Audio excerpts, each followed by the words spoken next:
3월 8일 말씀 묵상을 시작하겠습니다. 오늘 말씀은 예레미야서 18장 1절부터 12절까지의 말씀입니다. 오늘 본문은 정말 유명한 이 토기장이의 비유에 대한 말씀이죠. 이 말씀을 통하여 하나님께서는 당신의 절대 주권을 강조하셨습니다. 민족이나 국가의 흥망성쇠를 주관하시는 분은 오직 하나님이십니다.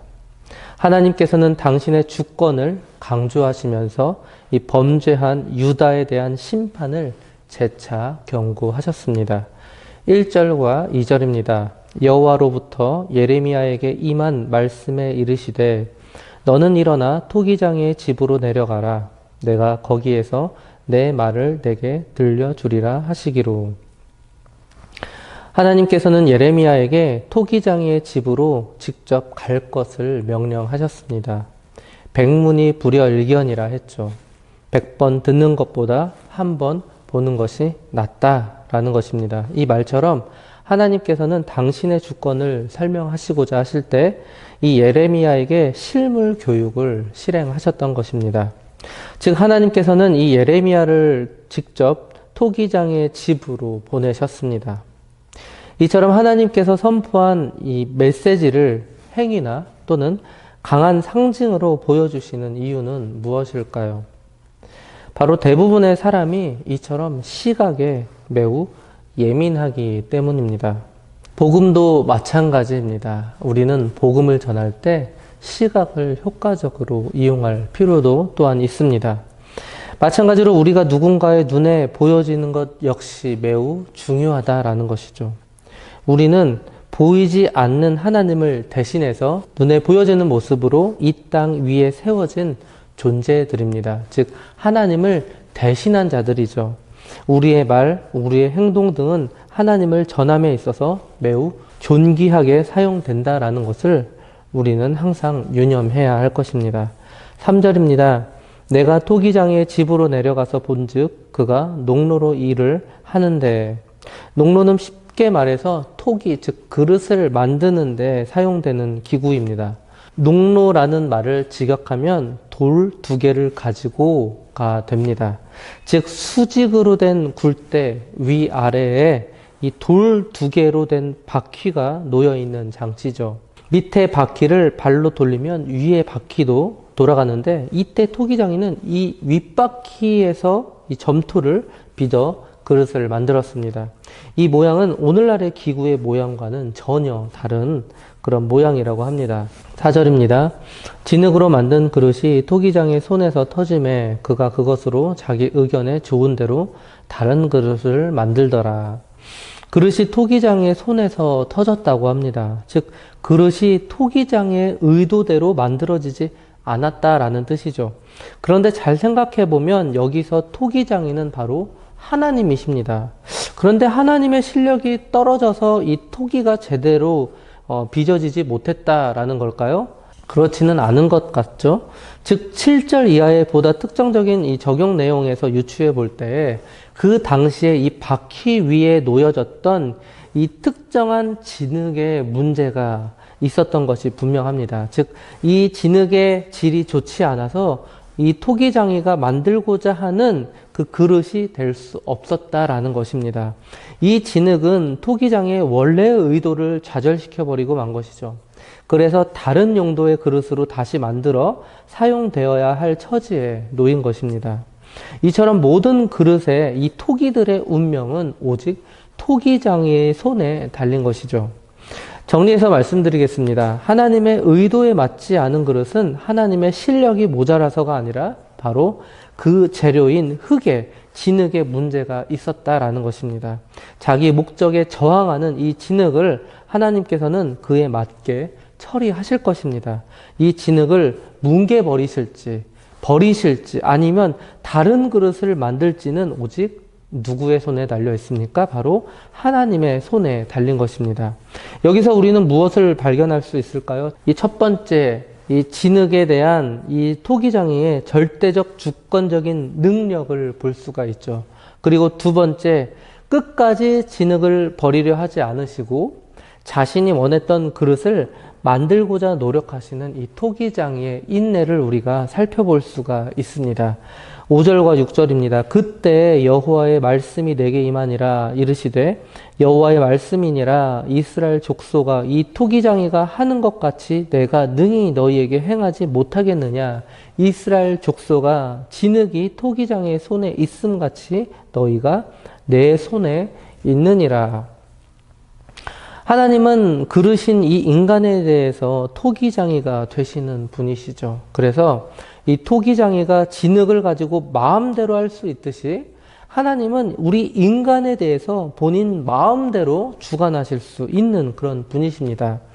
인간의 모든 운명은 바로 이 하나님의 손에 달려 있죠. 유다의 운명 또한 마찬가지입니다.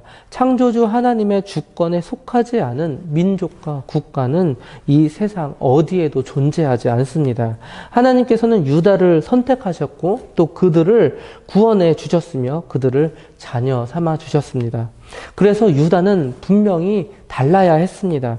유다는 이방 민족과는 달라야 했습니다.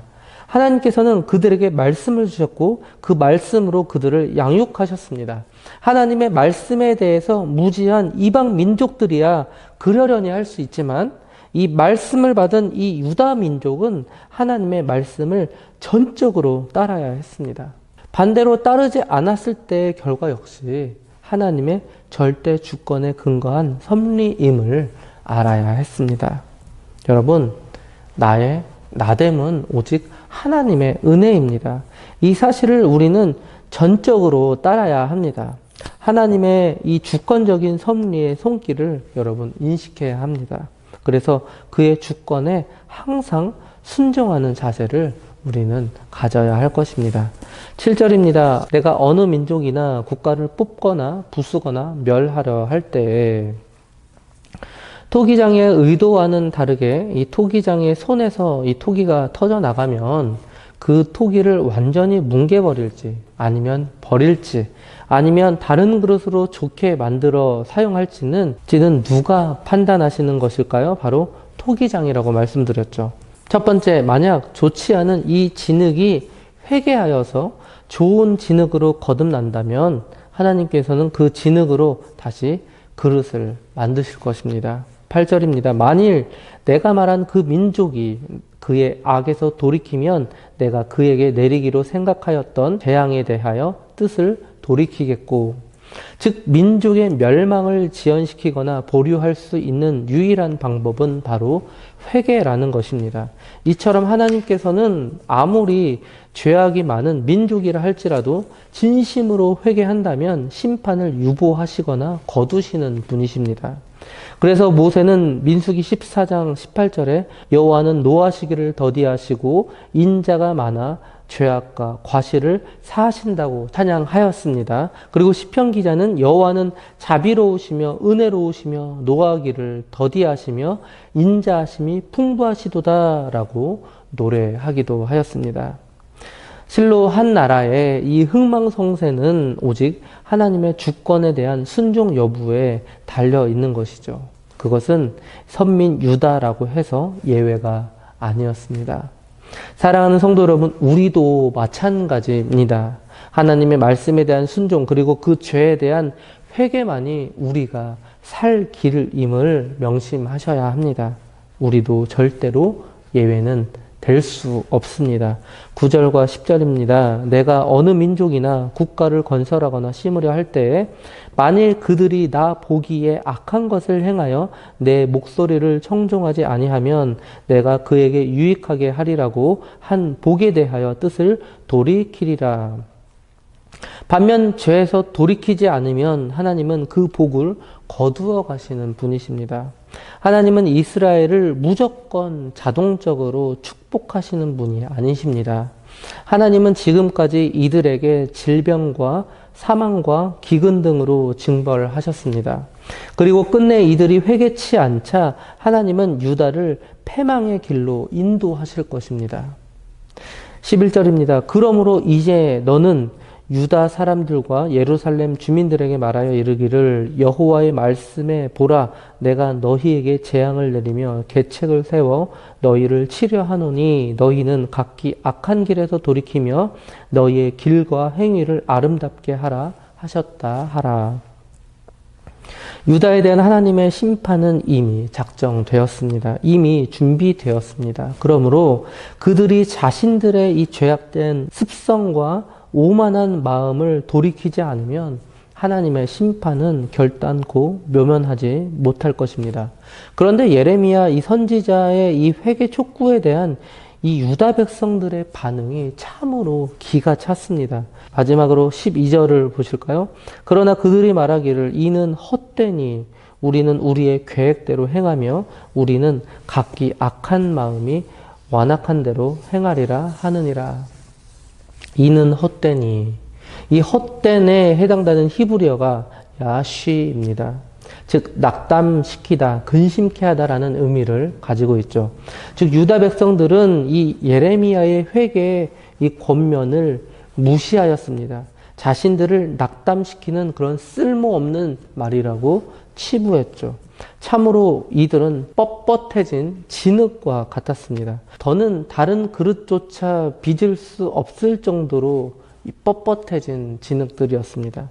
그와 같이 마음이 강팍해졌기에 더 이상 그들에게서 회개를 기대하며 구원을 받을 수 있을 그런 가능성을 절대로 찾아볼 수가 없었습니다.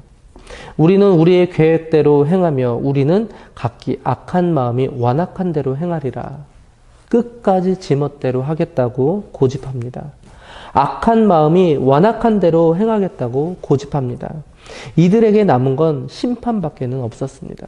오직 심판의 과정을 통해서만 그들은 이 토기장의 손에 알맞은 진흙으로 다시 사용될 수 있을 것입니다. 말씀을 마무리하겠습니다. 사랑하는 성도 여러분, 우리는 진흙입니다. 그래서 우리를 빚고 만드시는 하나님께 왜요? 라는 질문은 절대로 할 수가 없습니다.